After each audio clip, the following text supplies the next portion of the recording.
Magandang araw mga ka-inspiring nanay. Panibagong araw na naman po tayo pero paulit-ulit lang naman routine natin, may konting pababago lang. Ngayong umaga ay magluluto tayo ng hotdog para kay Kambal. Frozen pa kaya babad ko muna sa tubig.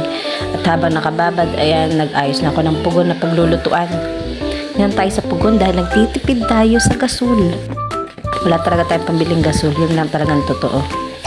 Ayan, nagtimpla muna akong Milo. Tamang almusal muna tayo ng Milo at tinapay. Hindi naman halata na mahilig kami sa peanut butter. Simot na to. Tulog pa si Kambal sa mga oras na yan. Kaya ayan, nagmamadali na rin ako mag-almusal para marami na akong magawa. Hindi ko muna sila pinapasok sa school dahil puyat si Ate Dayan. Hindi ko alam kung inuubos, inisipon. Nakapagtiklop na rin ako kaya yun lamang po. Salamat!